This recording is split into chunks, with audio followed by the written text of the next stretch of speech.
Modularity is something we've been teased for years with Project Ara. We've seen it come out with the LG G5, and we've got a brand new fresh approach and kind of case modularity with the Moto Z and the Moto Z Force. I've been testing the Z Force for the better part of 5 days, as well as all the mods that go with it. Is it the flagship phone we've been waiting for? Are the mods really worth the value? I'm John Ranger from Techno Buffalo, and in the course of this review, I'm going to tell you whether or not you should consider picking up the Motorola Z Force. If you want to know more about the little brother Moto Z, we've got a full written review from Brandon Russell. Hit the link down below and go check that out. I'm going to focus almost exclusively on the big guy, the Z Force. Key differences being bigger battery, better camera, and shatterproof display. So let's jump right in with that shatterproof display. 5.5-inch QHD, and it looks really good. A similar display we've seen from previous Motorola devices, but ordinarily when there's almost a covering on the screen, it never looked as bright and vibrant to me as a non-shatterproof display. Motorola and Lenovo has fixed that here. The display here looks almost indistinguishable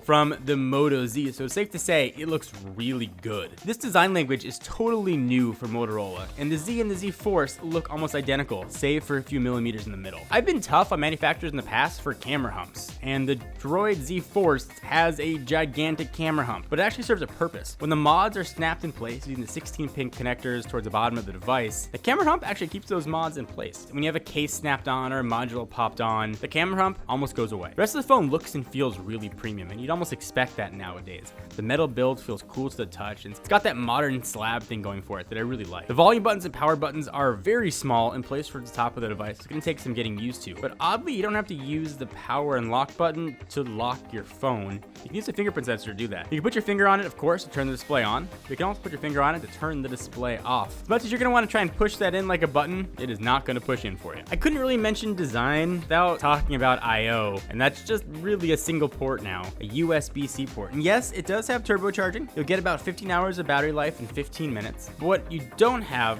on this phone is the story. That's a 3.5mm headset jack. Now, Motorola does give you an adapter in the box. Hasn't been an issue for me, but if that's a deal breaker for you, you may want to look elsewhere. So two things happen the more I use the Moto Z Force. First, I want to make Star Wars jokes, and it reminded me a lot of using a Nexus 6P, which is huge praise because I absolutely loved that device. The full suite of Moto stuff is here, so Moto Actions, Moto Voice, and Moto Display. But if you go ahead and throw on the Google Now launcher here, this is going to look and behave almost identical to a Nexus device. And the OS is based on 6.0.1. A lot of people are going to be looking at the Z Force over the Moto Z for the better camera. This guy's rocking a 21 megapixel sensor, and not surprisingly, pictures look really good. When we compared the pictures from the Z to the Z Force, taking identical situations, we started to see a bit of a difference. The Force looks a little bit sharper, but had the same noise and low light. The Force looks really sharp, but to some eyes, it can even look over sharp. On both phones, the color rendition looked almost identical, so that's the way the camera is going to see the light. On the Force, when you take a photo and it can't optically resolve any more detail, it looks to resolve it using digital sharpening. The Z is going to soften the image, makes it look a little bit more natural, but a lot of people prefer that sharper image. Both cameras here looked really good, as you can see. If you want to see full res images, though, hit the link down below to go to the review of the Z, and you'll see what both of those look like. The camera comes down to this, though. It's good, but the reality of smartphone cameras is that most of your snapping is going to happen on Snapchat, going to happen on Instagram. The camera quality there matters less because you're at the mercy of the processing of the app. We're going to have a full video detailing the Moto Mods and how they work. We'll link it up above when it's ready to go, but the big thing to know about the mods is they are hot swappable. You do not have to turn off the phone to put these mods on, and whether or not it's true modularity, I don't know, but I do know it adds really nice functionality to a phone that already brought a nice spec suite to the table. There's been a lot of people who are either pleased or maybe a little disappointed this is a Verizon exclusive, and it certainly is, at least for the time being. But Verizon phones are actually unlocked, at least most of them are, so you can pop in an AT&T SIM card, for example, actually use it on the network. I've tested a lot of phones over the past 2 years. There's only been a handful where I've thought I would switch carriers to use this phone, and I think the Moto Z Force is one of those devices. It does a lot of things